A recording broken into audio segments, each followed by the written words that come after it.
It was a night like any other. I had just gotten home from work, tired, just wanting to relax. My routine was simple. I'd take a shower, put on some comfortable pajamas, and lounge on the couch to watch some mindless show on TV. The house was silent, except for the faint sound of the news in the background, which I barely paid attention to. To me, it was just another peaceful night. At least that's what I thought. After a long shower, I settled on the couch with a blanket. The night was cold, and the wind blew gently outside. Everything was normal until I started hearing something strange. At first, it was such a subtle sound that I thought I was imagining it. A faint vibration, like someone was messing with something metallic. Maybe a creak from the house? The night was calm, and I lived alone. It was easy to ignore certain noises. But then the sound became clearer. It was the sound of the front door lock being tampered with. I heard that sound distinctly, a soft and slow click, like someone was trying to turn the key from the outside. In that moment, my mind tried to find rational explanations. Maybe it was the wind, or perhaps a problem with the lock. But deep down, I knew it wasn't that. My heart started pounding harder. It was the kind of sound that, in the moment, you know something's wrong. I got up from the couch, trying to be quiet, trying to stay calm, but the fear was growing inside me. I moved closer to the front door and stopped, listening more carefully. The sound continued. The doorknob was being turned slowly, like someone was trying to sneak in without me noticing. I knew I had locked the door. I always locked it. But at that moment, all I wanted to do was rush to the door and check, to make sure it was properly locked. But fear kept me frozen. The thought of getting close to the door while someone, possibly a stranger, was trying to get in terrified me. What if they heard my footsteps? What if I made a noise and they realized I was there? My breathing was quick and heavy, and I tried my best not to make any sound. I decided to reach for the phone, but when I did, my heart raced even more. The phone was on the table next to the front door. I would have to get closer, and just the thought of it made my body freeze. The sound of the lock continued, now with more insistence. Someone was indeed trying to force their way in. My mind started racing through all the worst-case scenarios. Who could it be? A burglar? Someone with bad intentions? I was alone, and the thought of someone breaking into my home was suffocating. I hid behind the couch, trying to think of what to do. If I called the police, I'd have to do it quietly. Any sound could alert whoever was outside. Then suddenly the noise stopped. I stayed there, motionless, waiting. Maybe it was just my imagination. Maybe the person had left. The silence that followed was even worse than the sound. I didn't know if they were still outside, or if they had given up and gone away. I waited for a few minutes that felt like hours. No sound. Nothing. Finally, with my heart racing, I gathered the courage to stand up slowly and grab the phone. I called the police, trying to keep my voice calm, but my voice was trembling. They said they would come soon and advised me to lock myself in the bedroom. So I did. I locked the bedroom door and waited. The minutes until the police arrived felt like an eternity. Every second of silence made me more nervous. Was the person still out there? Were they waiting for me to open the door? When the police finally arrived and swept the area, they informed me that they didn't find anyone. The door was intact, with no signs of forced entry. But I knew what I had heard. Someone tried to get in. Someone was messing with my lock. Since that night, I've never been able to fully relax at home again. I lock all the doors, check the windows, and still, the sound of the lock being tampered with echoes in my head. Feels like at any moment that person could try to come back. And the worst part is not knowing who they were or what they wanted, but being certain they were there.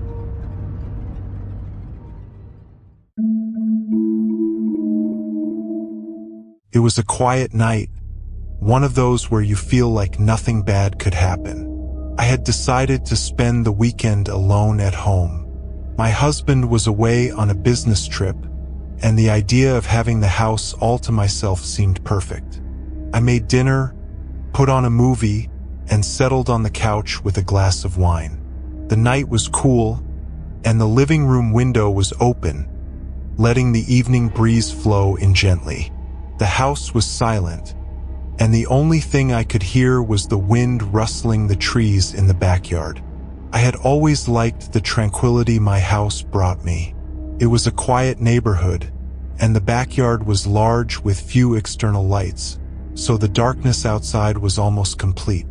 That had never bothered me before. I liked how everything felt isolated and safe. But that night, something changed. It was past 11 p.m. when I settled more comfortably on the couch. The movie was still playing on the TV, but I was starting to feel sleepy.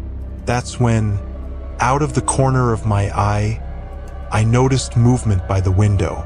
At first, I thought it was just a reflection from the movie or maybe the wind rustling the branches. But then it happened again.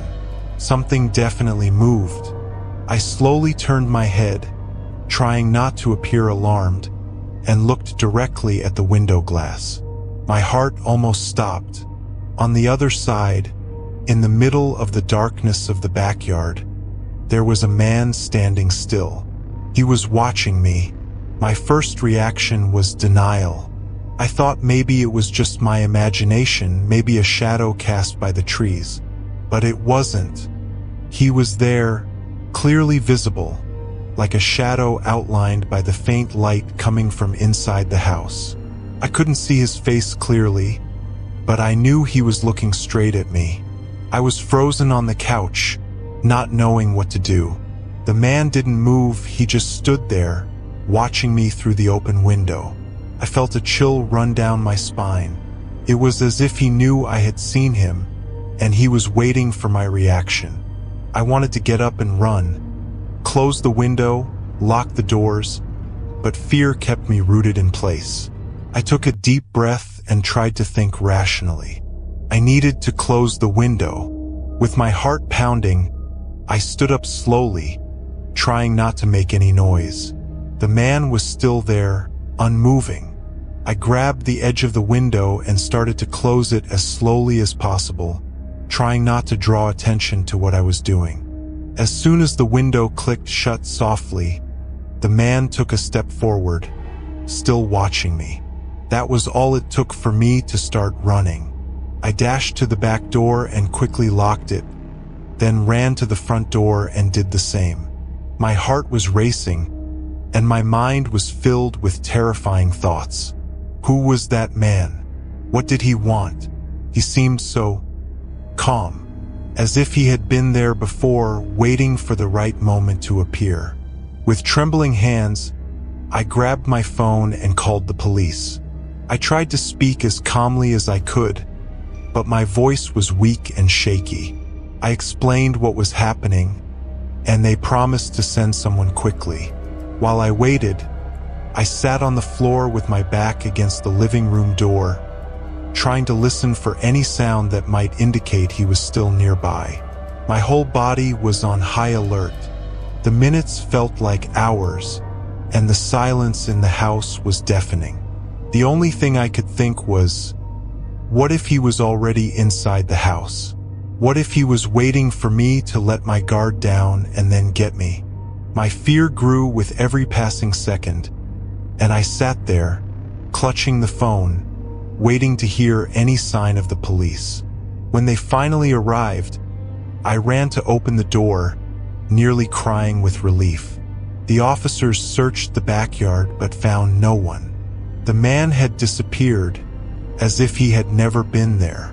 They told me that sometimes people do this to scare homeowners, or maybe it was just a drifter passing through the area. But something inside me knew it wasn't just that. There was something about that man, in the way he stood so still, so aware of my presence. After that night, I've never been able to stay home alone without feeling a chill. Even with all the windows locked, I always feel like there's something watching, waiting out there in the dark. To this day, I wonder who that man was and what he wanted. But what scares me the most is that sometimes, when I'm alone, I feel like he might come back. And if he does, maybe he won't just stand outside.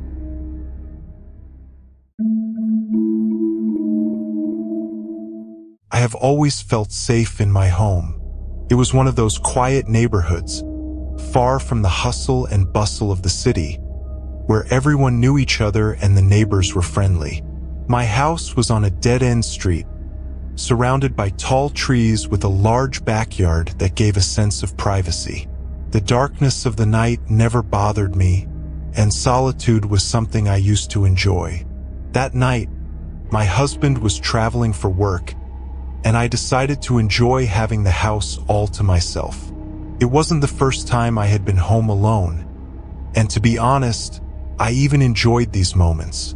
I made a quick dinner, put on my pajamas, and sat on the living room couch to watch a movie. The house was quiet, with only the soft sound of the TV filling the space. The living room window was partially open, letting in a cool breeze from the night. The trees outside swayed gently, casting shadows that danced on the walls. I didn't worry about it as I was used to that scene. The wind always made noises, and the shadows were part of the tranquility of the place. While watching the movie, I began to feel a bit uncomfortable. It was a subtle feeling, like something was different, but I couldn't pinpoint what it was. I turned my attention back to the movie, but suddenly, I felt like I was being watched. Have you ever had that feeling that there's something, or someone, watching you, even when you don't see anything? First, I thought it was all in my head. I looked at the window and saw nothing unusual. The tree shadows continued to dance, and the wind blew softly. I took a deep breath and turned back to the TV, trying to shake off the unease. But the feeling of being watched didn't go away. It was growing stronger. Then, out of the corner of my eye, I saw something that made me freeze. In the reflection of the window, something moved. Slowly, I turned my head towards the window, and there it was, a face. Pale, motionless, with eyes that seemed empty. It was staring at me through the glass. My mind tried to rationalize what I was seeing, but panic took over. Couldn't be. Who was that person? And how were they standing there, so close without making a sound? My body was paralyzed for a few seconds, fear keeping me rooted in place. The face outside didn't move. There was no expression, just those eyes fixed on me, as if waiting for something. I wanted to run, to close the window, but the terror was so deep that my muscles wouldn't respond. Finally, I managed to move. I quickly stood up and ran to lock the window, my hands trembling so much that I almost fumbled with the latch. I shut the window firmly and pulled the curtains closed, hoping that would give me some sense of protection.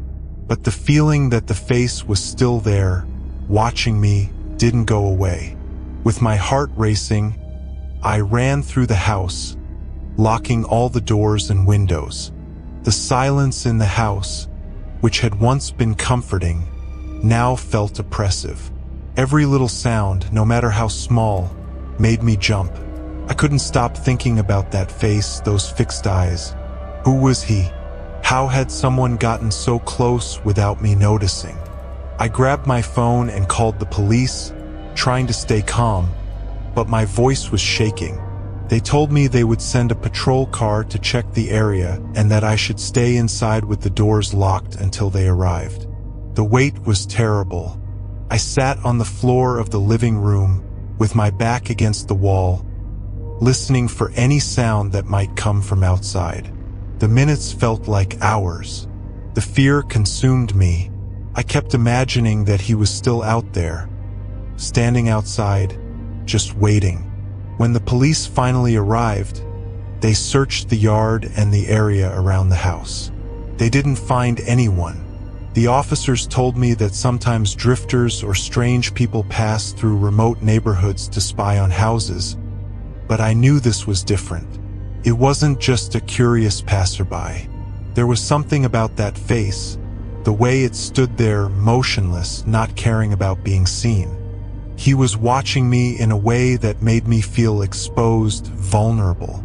Since that night, I've never been able to feel completely at ease in my own home. I close all the curtains as soon as the sun sets, and I'm always alert to any movement outside. The face I saw that night haunts me. I can still feel those eyes watching me, even when I'm alone. And sometimes I wonder if he'll come back, and what will happen when he does.